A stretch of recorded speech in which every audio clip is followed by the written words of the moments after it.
Assalamualaikum warahmatullahi wabarakatuh. Berjumpa kembali dengan Romlia Pratama. Teman-teman sahabatku semuanya, gimana kabar kalian? Mudah-mudahan kalian semuanya baik-baik saja beserta keluarganya di sana. Teman-teman sahabatku, buat kalian yang baru gabung, yang baru nonton video ini, silahkan di-subscribe dulu, di-like dan di-komen guys. Buat teman-teman sahabatku yang udah mendukung support channel ini, terima kasih. Mudah-mudahan kalian semuanya diberikan keberkahan umur, keberkahan rezeki, dimudahkan segala urusannya, baik urusan dunia maupun urusan akhirat. Amin ya rabbal alamin. Seperti biasa guys, kita akan nge-reaction beberapa video yang lagi viral. Seperti apa videonya? Ini nih guys.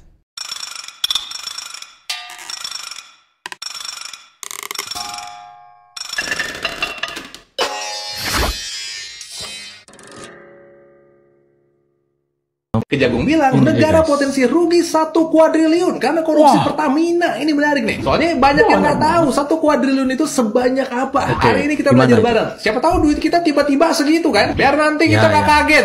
Kamu tahu 1 juta kan? Kalau 1 juta dikumpulin sampai 1000 kali, kita nggak bisa nyebut 1000 juta. Kita nyebutnya 1 miliar. Nah, 1 miliar kalau dikaliin 1000, kita nyebutnya bukan 1000 miliar, tapi 1 triliun. Sekarang kamu tebak, 1 triliun kali 1000 berapa? Bener, 1 kuadriliun. Jadi sebenarnya 1 kuadriliun itu sama dengan 1000 triliun. Sebanyak itu cuy kerugian dari korupsi Pertamina. 1 kuadriliun itu nolnya segini. Ada 15. Apa nih saldo ATM kita segini? Nah, setelah kuadriliun, bilangan yang lebih tinggi lagi ada kuintiliun, terus sekstiliun, septiliun, oktiliun, noniliun, dan desiliun. Ujung-ujungnya kayak nama bulan nih. Nih tabelnya. Kamu bisa lihat sendiri jumlah nolnya sebanyak ini. Netizen komen. 1 kuadriliun kalau dibeliin telur gulung udah kegulung di bumi. Rupanya duit segitu aja nggak tahu kayak mana. Ya, rugi segitu. Terus sekarang apa? Laku mau diapakan? Mau didiskon hukumannya karena dianggap sopan. Masyarakat yang dirugikan sekian lama gimana? Gue beli Pertamax buat ngerawat mesin, bukan ngerawat tikus. Makin besar nominal korupsinya, maka semakin ringan hukumannya. Betul. Kalau menurut kamu gimana? Saya mau dengar pendapat kamu.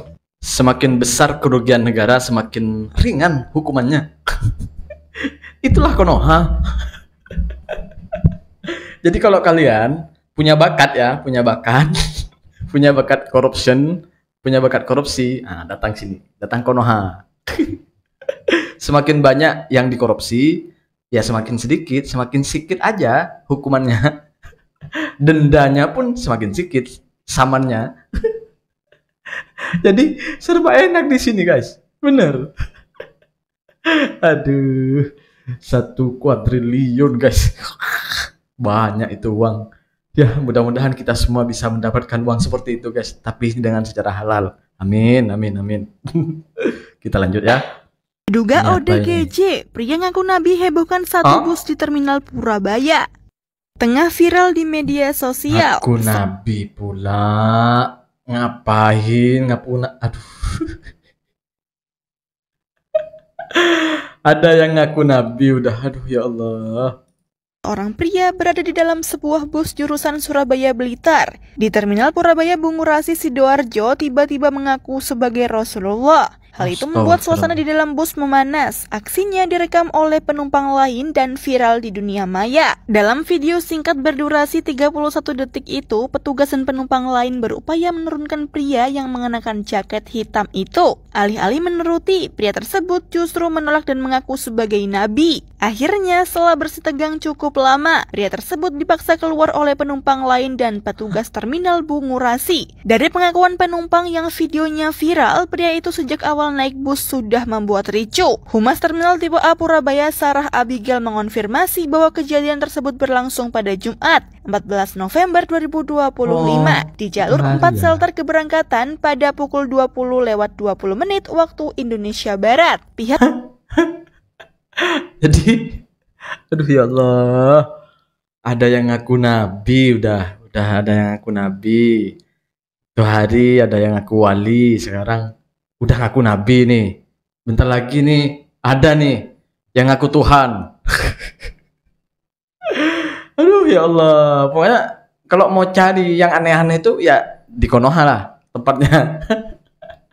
Ada aja kelakuan orang-orang Konoha ini. Kita lanjut guys. Ini apa ini? Miris konvoi pengantar jenazah. Pengantar jenazah. Ugal-ugalan hingga telanjang. Hah? Ini pengantar jenazah? Astagfirullah. Kok kayak gitu? jenazahnya mana ini?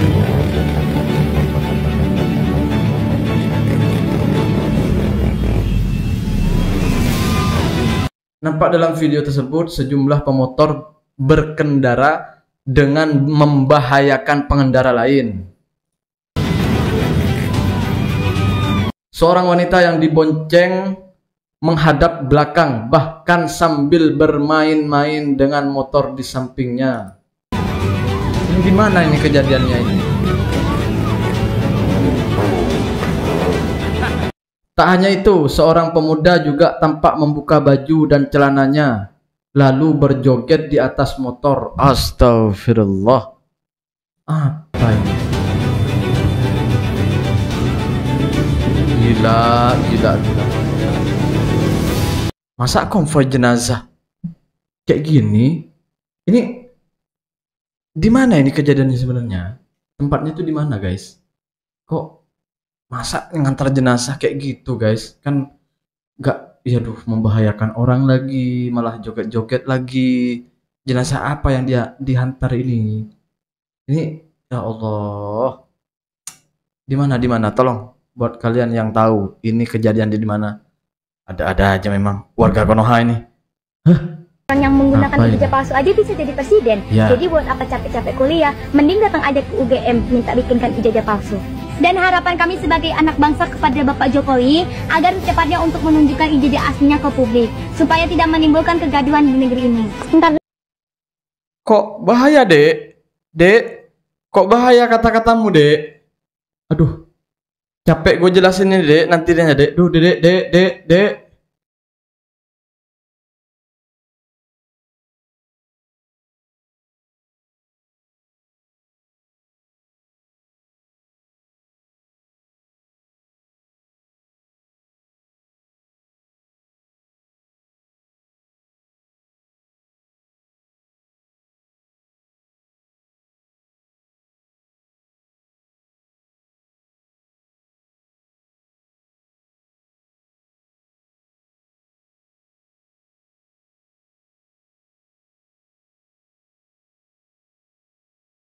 Jadi buat apa capek-capek kuliah? Betul juga kata adik ini ya. Cerdas adik ini, tapi bahaya, Dek. Bagus. Iya, cerdas. Adiknya cerdas.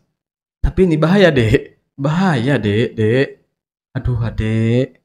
Kok berani, Adek? Gak bahaya ini, Dek. Aduh, Dek. Aduh. Kita lanjut aja, guys. Nanti saya pula yang bahaya, guys. Sempat ramai seliweran di media sosial, ada cacing di dalam menu makan bergizi gratis di SMA Negeri 6 Medan. Kepala Badan Gizi Nasional Regional Sumatera Utara mengklaim SPPG sudah sesuai SOP. Lantas, dari mana datangnya cacing? Ya Allah. Ini potongan video yang beredar luas di media sosial. Cacing tanah yang masih hidup bergerak-gerak di dalam sajian menu makan bergizi gratis.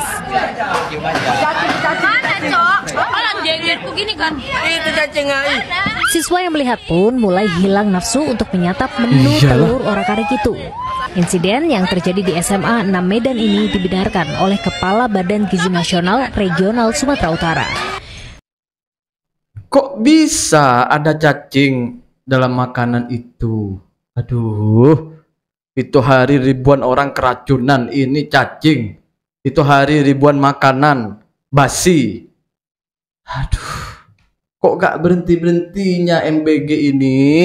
Sebenarnya program ini makanan bergizi gratis atau apa sih? Aduh, ini besar loh uangnya yang dikeluarin negara. Kok bisa dibuat mainan kayak gini? Rasanya dibuat mainan, masyarakat kecil itu kayak dibuat mainan aja gitu ya. Aduh, ya Allah.